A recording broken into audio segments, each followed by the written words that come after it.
Alors non, pas besoin d'être prophète pour comprendre que le Maroc change, le long de ses côtes en particulier.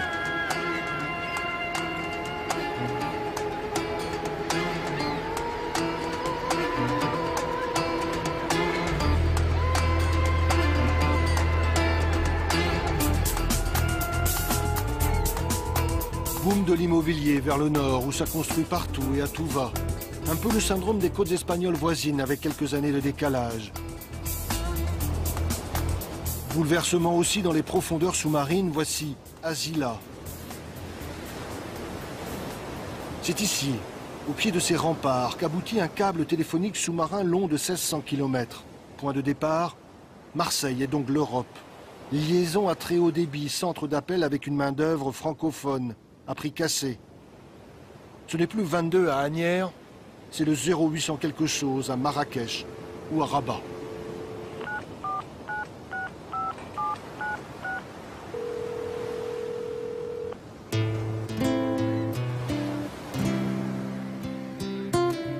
Arrivé dans le détroit de Gibraltar, voilà le Maroc aux portes de l'Europe. Depuis le cap Malabata, on voit les côtes espagnoles, très distinctement ce soir, avec en face la ville de Tarifa. D'un continent à l'autre, des rochers se font écho avec le plus massif d'entre eux, Gibraltar, tout là-bas. L'Europe vue depuis l'Afrique, une quinzaine de kilomètres à vol d'oiseau, quasi à portée de main.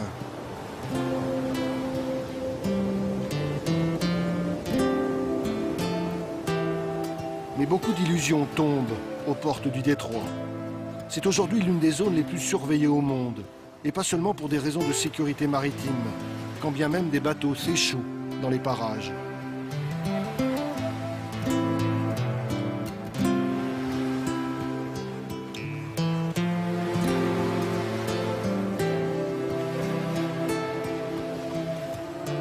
Mais quels pêcheurs au monde peuvent s'estimer autant observés que les pêcheurs marocains et leurs enfants? Chacun de leurs déplacements sont scrutés depuis la terre, essentiellement depuis l'Espagne. On traque les contrebandiers, les trafiquants de toutes sortes, les clandestins et les passeurs.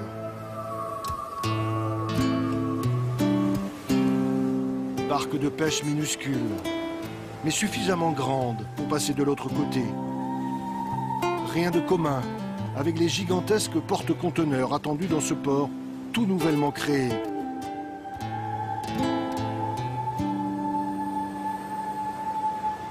L'occasion de désengorger le port de Tanger, à une trentaine de kilomètres de là.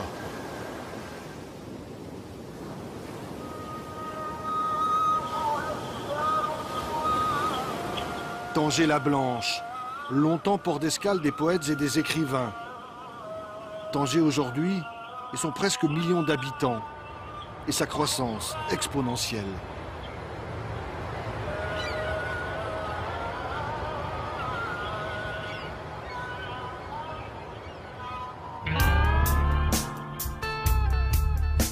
La côte marocaine, versant Méditerranée cette fois. Nous voilà loin des falaises exposées aux colères de l'Atlantique et de ses embruns.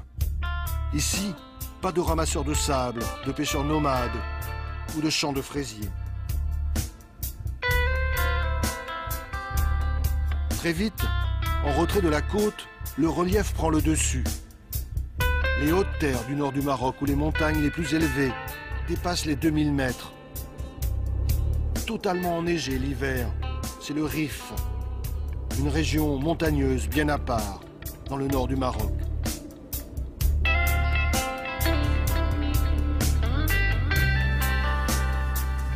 À 600 mètres d'altitude, c'est la ville de Chefchaouen qui surprend par sa médina bleue et blanche.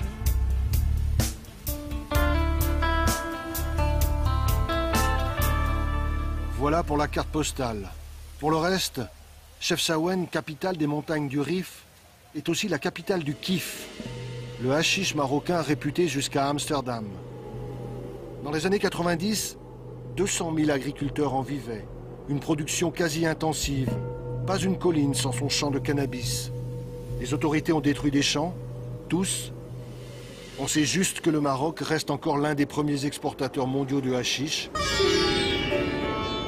Et la voie royale de ce trafic est bien entendu maritime.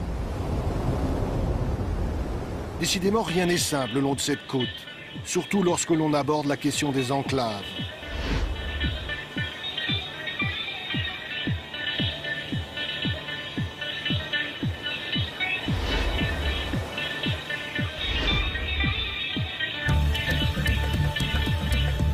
Pas moins de 9 villes, presqu'îles ou encore simples rochers battant pavillon espagnol le long des côtes marocaines.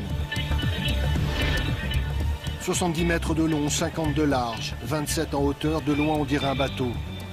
On peut même y aller à la nage. Voici le rocher d'Alucemas et sa garnison d'une 60aine d'hommes. Minuscule îlot espagnol à 300 mètres des plages marocaines. Moins caricatural, il existe aussi les 3 îles Chafarinas, dans l'est du pays. Encore 3 bouts de territoire espagnol dans les eaux marocaines. Mais les plus connus de ces enclaves sont les grandes villes. Postes frontières pris d'assaut quotidiennement à Ceuta. 60 000 citoyens espagnols en terre marocaine. Situation ubuesque où de part et d'autre d'une frontière, le niveau de vie passe du simple au quintuple au bas mot. Pire encore, avec l'autre grande enclave espagnole, Melilla, une ville en état de siège. Ici, comme à Ceuta, un double mur de barbelés et de grillages électrifiés. Un rempart jalonné de miradors atteint même les plages. Dissuasif, chaque année, des centaines de candidats à l'immigration clandestine se terrent autour de Melilla, avec l'espoir de passer le mur.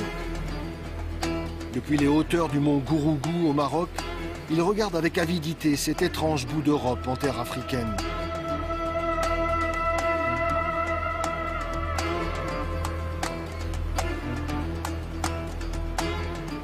Cela dit, sur le registre des relations diplomatiques, il y a un dossier encore plus sensible et plus délicat dans la région.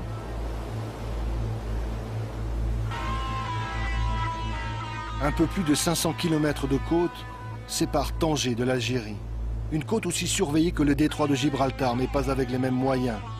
Là-bas, des radars, des caméras.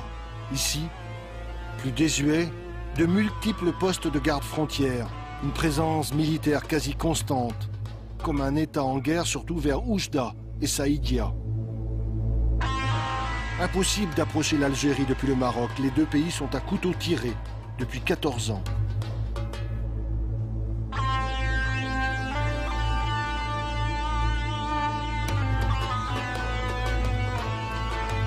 « 14 ans que la frontière est fermée. Situation bloquée. Dialogue de sourds entre les deux pays, c'est la plus longue frontière fermée au monde.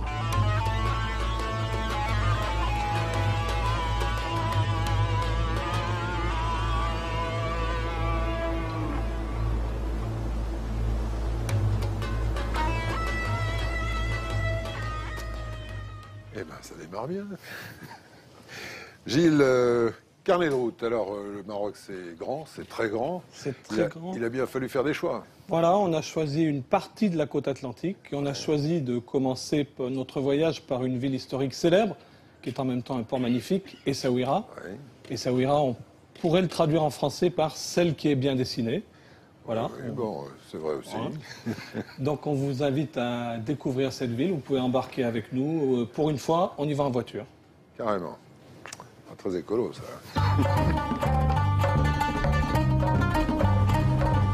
Et nous voilà tout à trac, jetés sur les routes du Maroc.